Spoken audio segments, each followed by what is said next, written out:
Hello mga suki! So, good morning kahit gabi na and welcome na po sa ating MCPH collection. Ayan. So, today's video ay isi-share ko po sa inyo yung experience ko about doon sa GCash G-Credit. So, ipapakita ko po sa inyo dito yung ating nangyari sa ating buhay-buhay. No? Meron tayong meron tayo ng penalty. So, yun na nga. Eto. Okay. So, isi-share ko lang po sa inyo kasi ang pagkakaalam ko, pag sa G-Credit, di ba mangungutang ka ngayon, tapos 1 month to pay. 1 month, sa susunod na buwan mo pa babayaran, di ba po? Pero after cut off yun. Kaso, nagkamali po tayo doon sa pagkakaalam natin. Doon sa alam ko, mali pala. So, isi-share ko po sa inyo ngayon kung ano naging experience natin about sa G-Credit. So, yung mga wala pa pong G-Credit, ay eto po ang gagawin ninyo. So, dito, ipiplex natin dito sa ating likod, sa ating gilid. Okay, pag nasa GCash po kayo, pipindutin nyo lamang po itong borrow, itong parang kamay, yung nakaganon. Ito, pipindutin nyo yan. Pag napindot nyo po ito, lalabas po yung G-Credit natin. So, sabi niya, borrow from Fuse, sabi niya. Need extra cash, nakalagay dito. So, makikita nyo po dito, pag pinindot nyo po yung nakaganon, may makikita po kayo dito na G-Loan, tapos G-Gives, Borrow Load, and G-Credit. So, pag pinindot nyo naman po yung G-Credit na yan, at wala pang nakalagay, so, ibig sabihin po, hindi pa po kayo nakapag-fill up doon sa G-Credit. So, ang gagawin nyo, pipindutin nyo po itong G-Credit. So, ako po, ang mangyayari po dito, pag pinindot nyo po yung G-Credit, hindi ko na siya mapipill up kasi nga po, nag-fill up na po ako. So, ang gagawin nyo po dito, pindutin nyo po yung wait lang. Pipindutin nyo po yung G-Credit dito.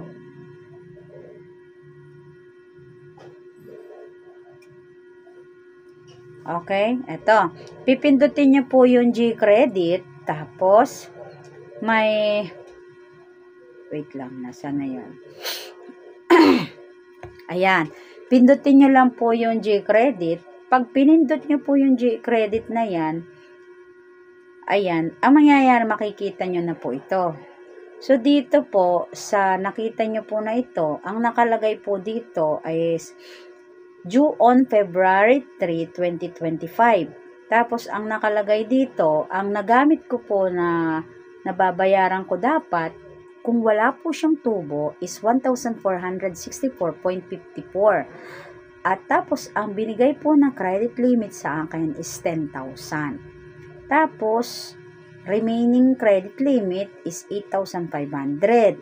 So, ganito po ang gagawin ninyo. Kapag hindi pa po kayo approve sa G-Credit, mag-fill up muna po kayo dyan. And then, lahat kailangan po ng ID, face, no? Verifying ng face nyo. Tapos po ng email address, pangalan nyo po. Lahat po ng hinihingi niya, i-comply ninyo.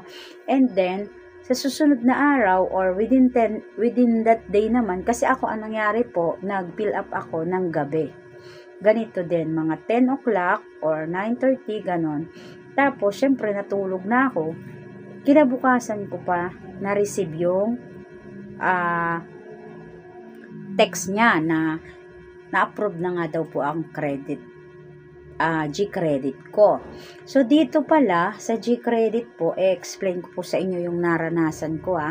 Nakalagay kasi dito, ang billing details natin. My billing details is December 19 up to 2024 up to January 18, 2025.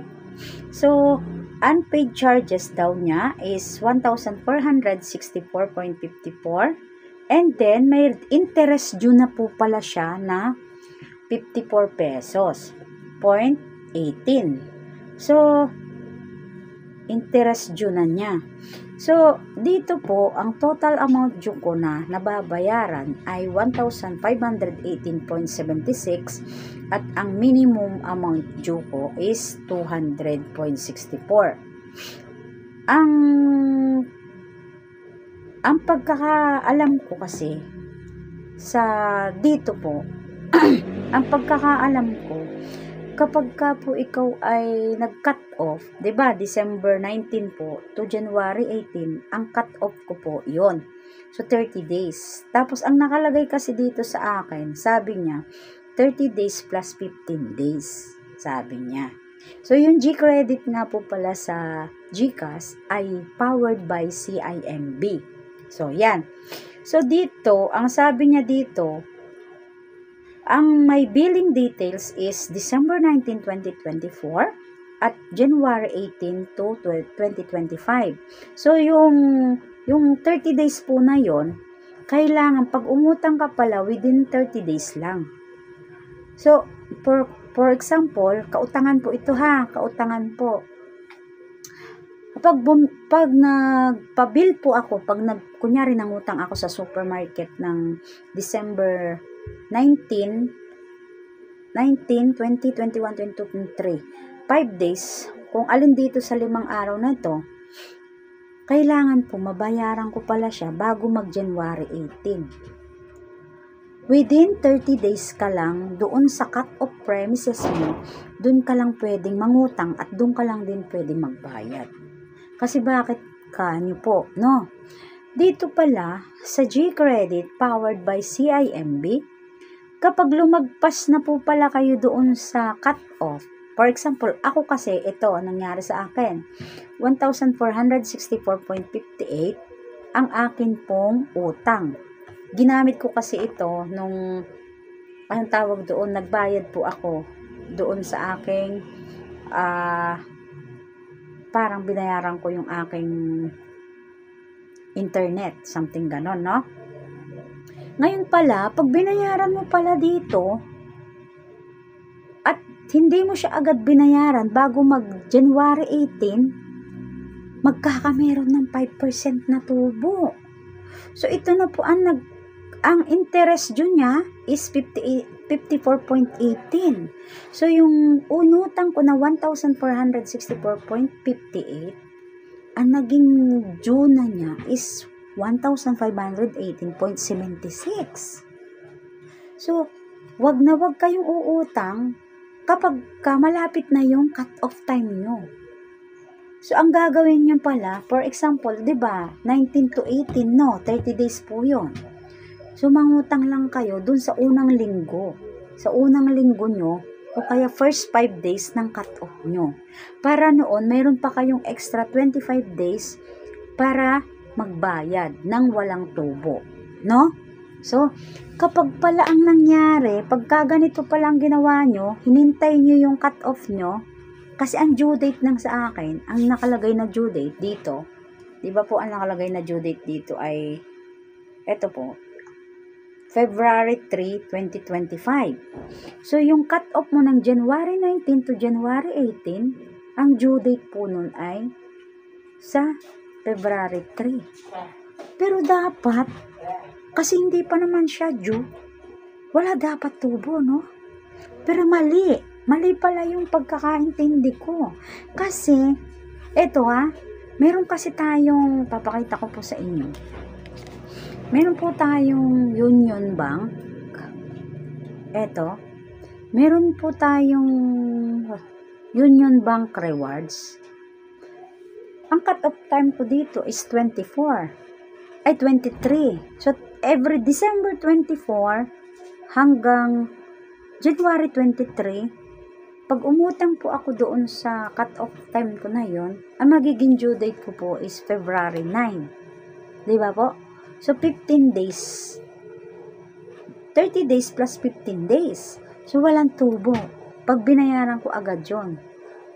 bago mag-due date ng February 9. Dito naman sa Union Bank, pag nagbabayad po kayo, kunyari, February 9, February 5 pa lang nagbabayad ka na para kasi minsan 2 to 3 days po. Ganon, no?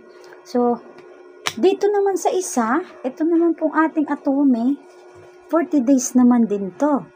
So, ang cut-off ko naman dito is December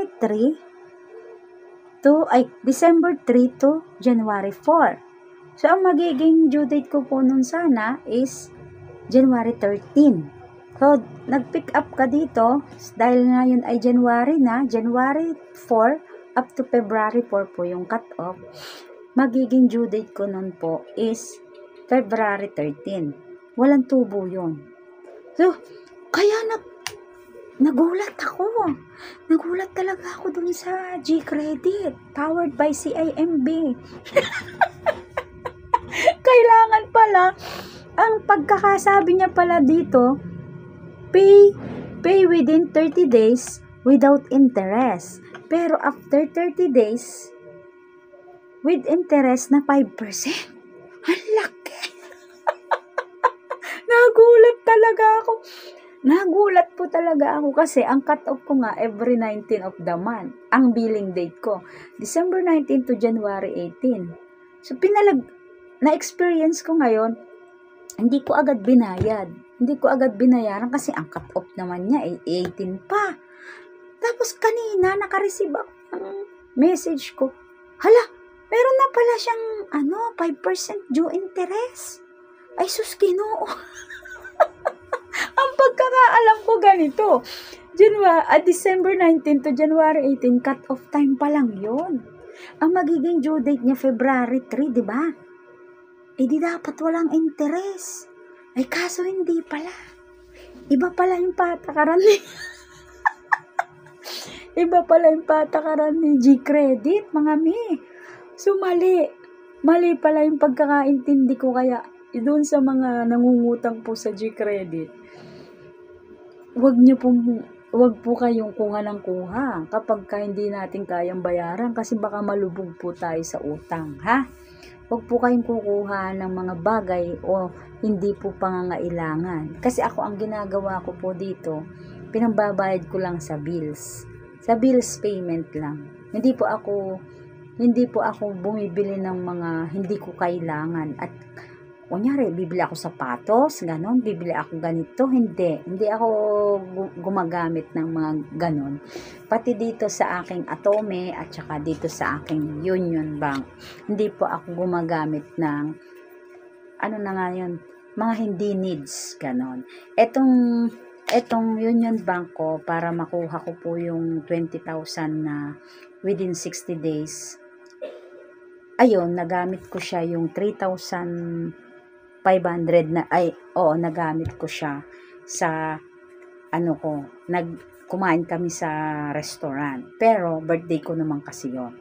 Tapos, pinambayad sa kuryente, pinambayad sa, marami ako kasing binabayaran monthly. Ang binabayaran ko insurance, 2. Tapos, ang insurance ko yung PNB Alliance, tapos Sun Life. Bali, ang Sun Life ko po, 6,600. Tapos yung PNB Alliance naman ay 5,000. Quarterly po yon. Tapos, nagbabayad po ako ng kuryente, ng internet. Tapos, yung tuition ng bata, yung anak ko sa all po. So, yun, nagamit ko to. Kaya na-waive po yung aking na-waive po yung aking annual fee for life. Sabi niya, for life. So, pwede ko po ito gamitin for life na wala akong babayaran na annual fee. So, yun ang nangyari. Pati itong Atome. So, doon naman balik tayo doon sa G-Credit natin. Ganun pala yun. So, sa G-Credit naman, kailangan po gumamit kayo within premises niya lang. cut-off premises. Within cut-off premises niya, gagamitin nyo lang yon, and then doon nyo lang din po babayaran sa cut-off premises.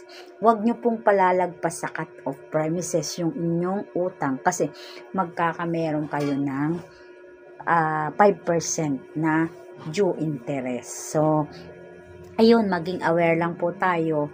Maging aware po tayo kasi sa nangyari po sa akin. Nagkameron nga po ng ganun na nangyari. So, para maiwasan po natin yung penalties, yung interest due, ay bayaran nyo po agad. Tapos, siguro mas maganda na lang kung gagamitin nyo yung G-credit ninyo ay sa per 7 days ng cut-off time nyo. Para meron pa kayong ilang days pa.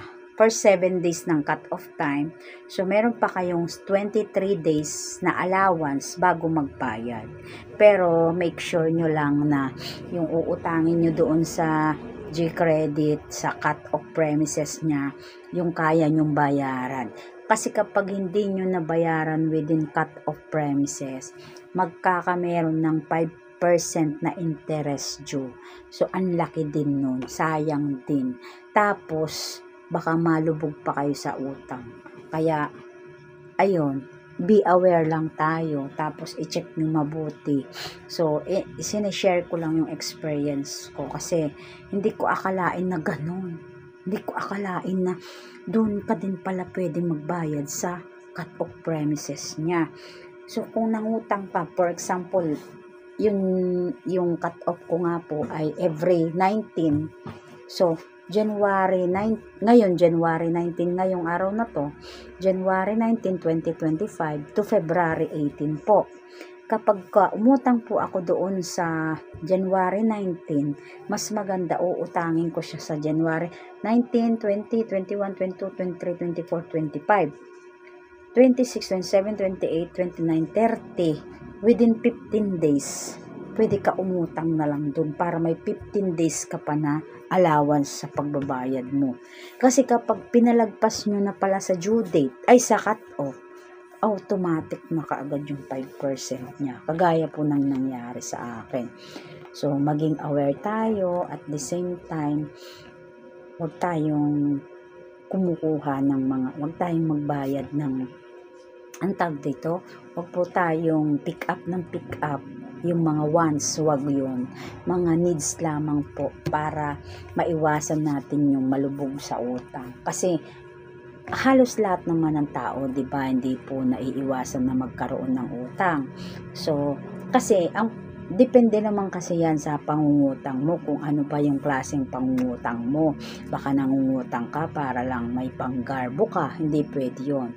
Nangungutang ka para lang may panghanda sa birthday, ganyan mangungutang ka sa kasal mo, yung tapos ewan ko lang ha, kasi ako pag may nangungutang sa akin, hindi ako nagpapautang kasi mahirap maningil.